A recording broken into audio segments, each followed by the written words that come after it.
You want to talk Mxpx? Let's talk Mxpx.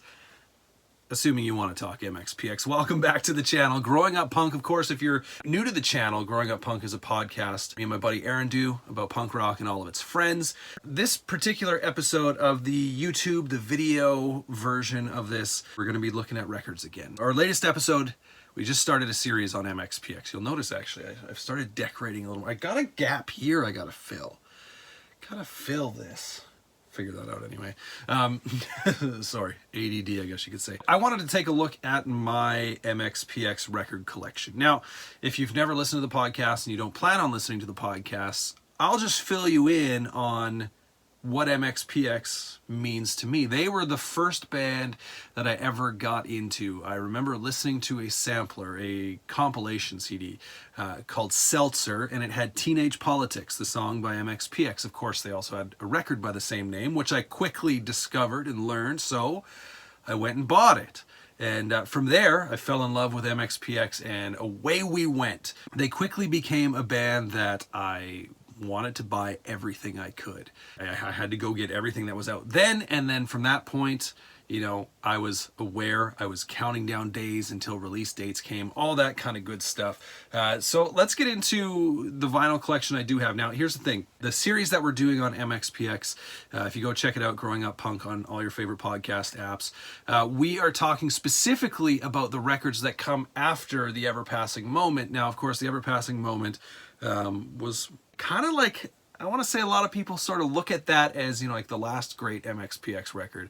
And then from there, they did some good stuff. They did some in-between stuff. You know, it is what it is. Everyone's got their own taste and what have you. But so that's what we're looking at, because I could talk for days about those early records, like about life in general, Teenage Politics, about Slowly Going the Way of the Buffalo, about the Ever-Passing Moment, all that kind of stuff. I could talk for days about it, but we wanted to take a look at something a little different. So as we go through this vinyl, we're going to kind of jump all over the place. Well, not really. I'm going to try and do it off the top of my head in the order that these records were released, which leads me to the very beginning. The first record that I'm going to share with you that I bought.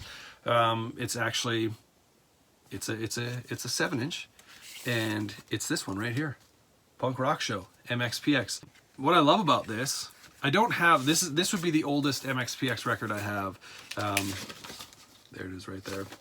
I bought it off Discogs, I want to say. But here's the thing with this record. I bought it because I wanted some early Mxpx. I didn't have any. So spoiler alert right there, I didn't really have any. This came up for grabs on Discogs for a good price, so I bought it. There it is. And I love that it's got, you know, it's not just like an A side and a B side is in one song per side. It's got 2 songs per side. All of them, which of course, I mean, Punk Rock Show would be on Teenage Politics, and the rest of the songs on here, Let It Happen, Hot and Cold, and So Kill Me would show up on Let It Happen, which was just good fun. So I wanted to get that one out of the way. Teenage Politics, or not Teenage Politics, Punk Rock Show by Mxpx, because it is, you know, one of the first songs I had.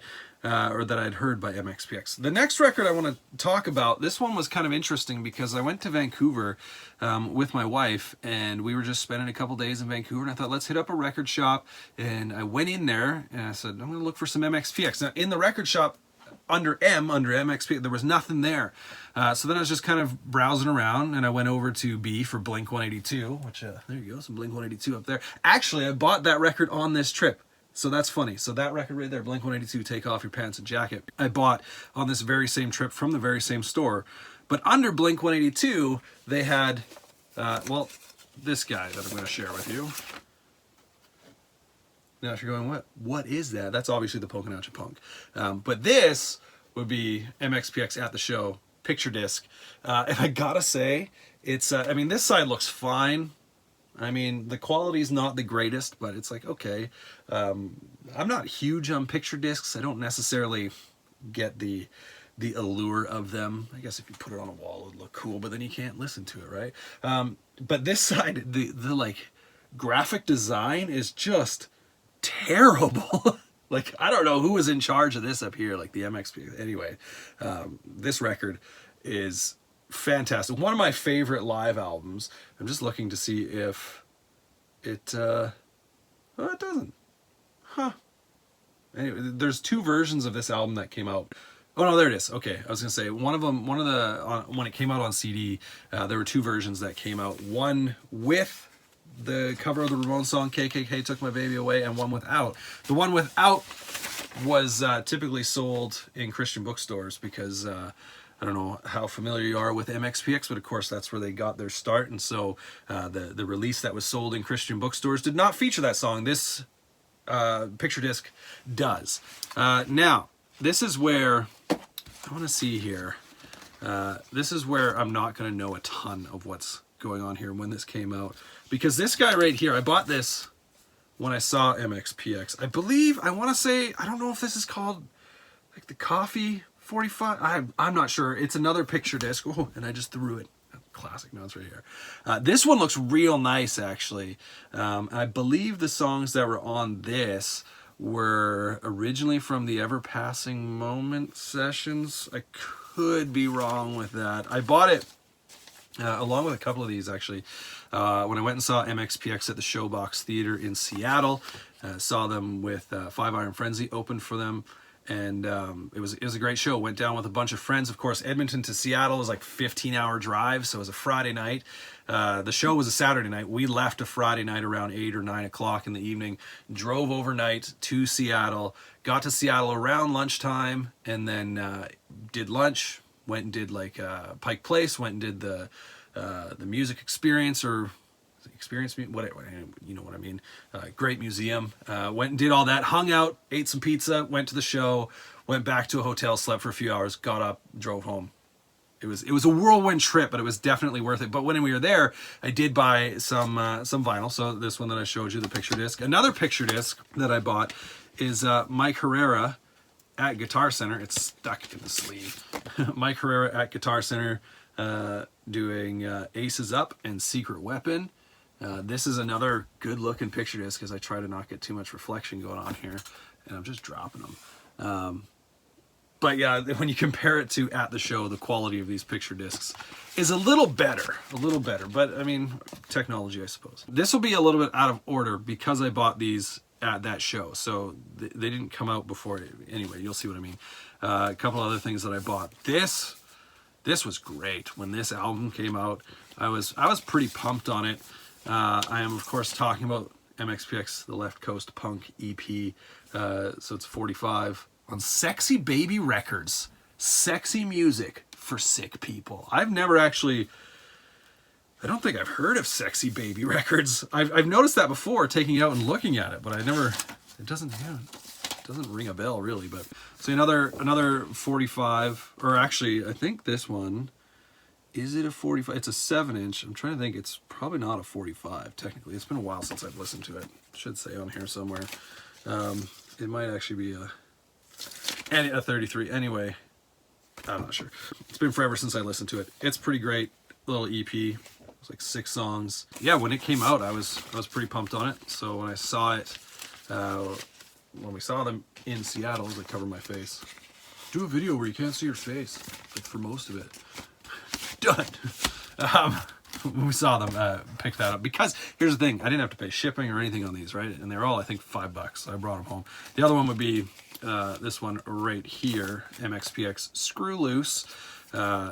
This, what I love is it's like just the quality of the paper. Like, it looks like they printed this at home. I don't know if that's the case at all, but it does look like they printed this at home.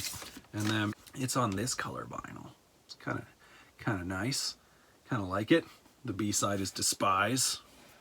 So yeah, so those are the 7 inches that I have from Mxpx. Most of them, outside of Punk Rock Show, were all bought at one show where, yeah, I went down, saw them. Great show. Tons of great memories from that. And brought home some vinyl. They actually played with a band called Success, I think was the name of the band. A Seattle band, oops. And I came home with a test pressing of one of their records too. So the next record I want to get into. So now we're going to jump back a little bit, because now I'm going to try and go through these chronologically now that we got, you know, kind of the 45s out of the way from that one particular show that I went to. This record, I went to the store the day it came out. Not for the vinyl. I bought it on CD the day it came out. So I was pretty pumped when I eventually bought it on vinyl once I started collecting records. the Renaissance EP. Now this is awesome because I can remember back in the day being so pumped. Let's just see what we all got in here, shall we? So there you go. Little lyric sheet. Oh, nice little picture. It's been a while since I've looked at some of these, obviously. What I'm kind of surprised at is that, so on here, I'll show you. I'm kind of surprised that the cover doesn't feature this, but that, of course, is the Pokin' At Ya Punk skull version, because the cover of this is a skull. This record, though, what I remember being so pumped about it when it came out, there were a couple things. One, I remember them promoting it and saying like, oh, this is Mxpx going back to, you know, kind of like their earlier sound, was what some of the promo material was saying. And there are bits on here that I could say, yeah, sure, I believe you. But the other thing that was pretty awesome is came out on Fat Records, as you can see there. And at the time, Mxpx would have done, I'm not sure how this works, but I mean, obviously they did Tooth and Nail and then they signed to A&M, and this would have come out while they were still on A&M Records. So I'm not 100% sure. I don't know the ins and outs of the music business, but I can remember going to the store and buying that CD and then to own it on vinyl later was pretty great. Some classic songs on here, I think. I'd say, I mean, like Lonesome Town, obviously. Party 2 was one I really liked. The Opposite is a good one. Yuri Wakes Up Screaming, of course, is kind of funny and legendary as it is. So then for me, listening to Mxpx, you know, like that came out, and then Before Everything and After and Panic, and I was never into like Let's Rock. I never owned that one. It's a compilation of B-sides and rarities anyway. So I don't have Before Everything and After, and I don't have Panic. Panic I've had the opportunity to buy a few times. If you listen to our latest episode, you'll find out that I didn't really like Panic when it first came out, so I've never bought it. Maybe I'll remedy that. But so the next record that I have in line to talk about, the vinyl actually has alternate artwork. This is Secret Weapon from Mxpx, and this one I bought. I don't know if there's a vinyl issue, a vinyl release that has like the Secret Weapon artwork that is on the CD, or if this is the only vinyl. You'll learn from me real quick if you haven't already that I don't really tend to pay too close attention or care that much about pressings and what pressings. I just like, if it's an album I like, I want to own it on vinyl at some point in time. So that's what a lot of these are. And so I don't do a ton of research to find out, you know, like what other pressings there are, because once I have it on one, I don't really care, to be honest. This record is really interesting to me because this, of course, they returned to Tooth and Nail Records. And that was big news when it happened, because their split with Tooth and Nail wasn't exactly... you know, they didn't exactly split on the best of terms. Mxpx wrote songs about it that, you know, painted it like it wasn't the greatest, the prettiest picture. And so for them to go back eventually is pretty cool. So this is a record that I didn't own for the longest time. I've never owned it on CD. In fact, the records we're getting into now, I've never owned on CD. As you can see, it's just a black pressing. Again, I don't know if there's other colors out there. If you've watched any of the other videos where I talk about records, I tend to like black pressings anyways, because they're just more classic. And not only that, not only is it a black pressing, but it's also a double album. It's in there. It's a gatefold. Pretty fancy inside. Look at that. Nice gold color. Nice picture of the boys. And then you have another record there. So, yeah. Black is kind of the color I typically go with anyway.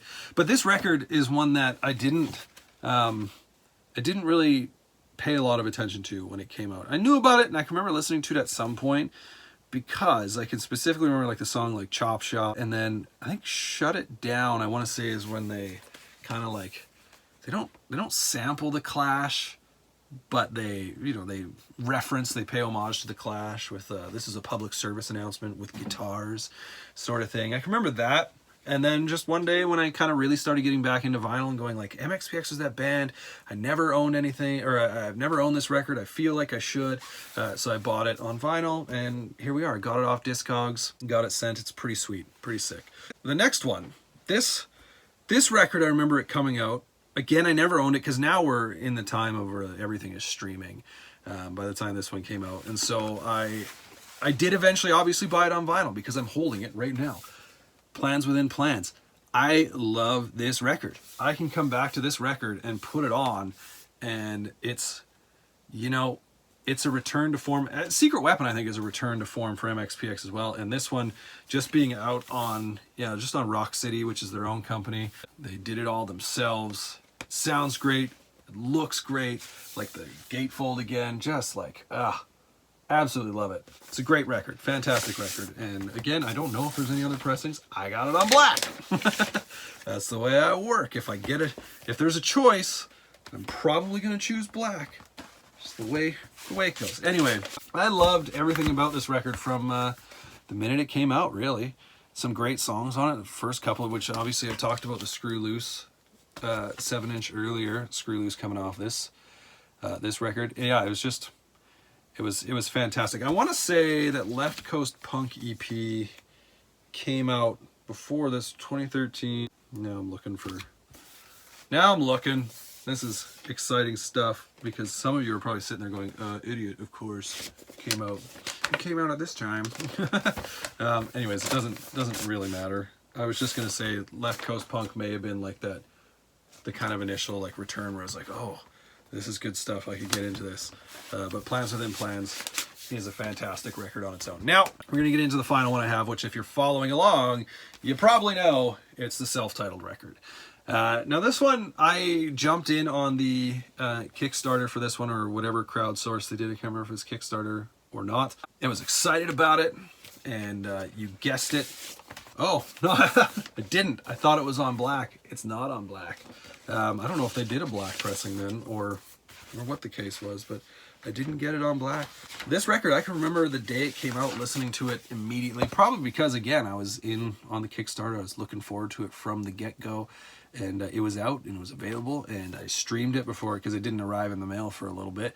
But yeah, MXPX self-titled. It's an all right record. It's got some great songs on it, and yeah. So that's my MXPX collection. I still want it to grow. I'm hoping, I didn't get in on the Poconacha repress, which Tooth and Nail did a number of years ago, and I kind of regretted it. Like, I like Poconacha, but it's obviously not my favorite MXPX album by any means. And so when it came out, I was kind of like, do I want to spend the money on it? And then by the time I decided that, yeah, I do want to spend the money, it was kind of too late. I had missed out. So, oh well, what can you do? It kind of taught me a lesson, actually, to not miss out on those records that I'm debating. Specifically that Tooth and Nail represses. Like, here's one for you, Slick Shoes Rusty. When that came out, I was like, nope, I'm getting it. Because it's one of my favorites of all time, and I know if I don't get it, eventually I'm going to want it, and then to get it, I'm going to pay out the nose for it, because I believe that's kind of what happened with Poconacha. But I am hoping for repressings of Teenage Politics, Life in General, Slowly Going the Way of the Buffalo, those sort of things. I don't know if they'll ever happen.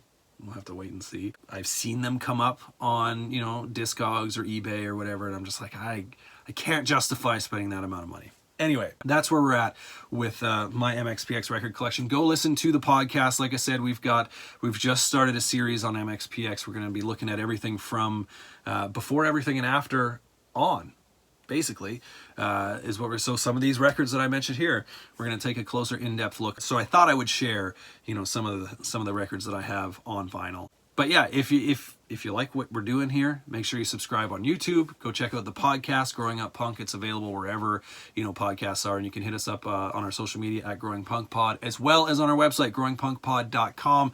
Got blogs and all sorts of stuff going on there as well. That will do it. So bye-bye.